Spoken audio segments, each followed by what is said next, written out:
ចម្លើយទី2សតវត្សទី1នៃគ្រិស្តសករាជ8លានសតវត្សទី2មុនគ្រិស្តសករាជ8លានសតវត្សទី2នៃគ្រិស្តសករាជ8លានដូចគ្នាបាទខ្មែរយើងមានអរិយធម៌នៅក្នុងសតវត្សទីសតវត្សទី1ហ្នឹងហើយប៉ុន្តែយើងអត់ដឹងថាតើសតវត្សទី1ហ្នឹងមិនម៉េចឬមួយទៅកាលពីសម័យមុននៃចឹងទៅមុនគឺសករាជមុនជាប្រទេសមុនជាអីមានអរិយធម៌ហ្នឹងអាចថាមកទៅថាបានដូច្នេះតើចម្លើយមួយណាជាចម្លើយត្រឹមត្រូវសូមយើងតតដូចតទៅ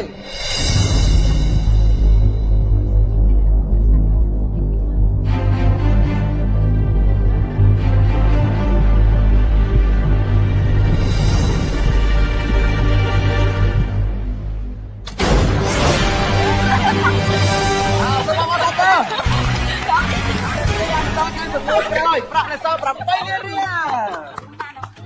បាទសុំខាត់បានតិចអូណាកុំបបាយទេខ្ញុំប្រាប់ហើយបើសិនជាបបាយហ្នឹងហើយសព4បើខ្ញុំគិតថាមួយយើងដឹងហើយថាអរិយធម៌បែកចែកមេធានជា2អរិយធម៌កើតចេញពីវប្បធម៌និងសង្គមធម៌បាទចំពោះវប្បធម៌មានន័យខ្លះវប្បធម៌មានសាសនាមានអីចឹងទៅច្រើនក្នុងហ្នឹងហើយបញ្ចូលមកតាំងពីដំបូងគឺសករាជទី1ហ្នឹងចាប់ផ្ដើមមកគឺអត់ទាន់ដូចព្រំមាញ់សាសនាហ្នឹងបាទនាំចូលមកដំបូងហ៎បាទឥឡូវនេះចូលដល់សំណួរទី4ចំពោះលក្ខខណ្ឌគឺកាត់បន្ថយមួយទូខាងដើមនេះចេញនៅសល់តែ3ទូតែប៉ុណ្ណោះថាប្របែកប្របែកគាត់តែគាត់ប្របែកអស់ហើយសូមមើលទៅកាន់ LED ប្រាក់8លានរៀលប្រធានបទសម្រាប់សំណួរទី4នេះគឺចំនួនកំណាព្យបាទមិនណា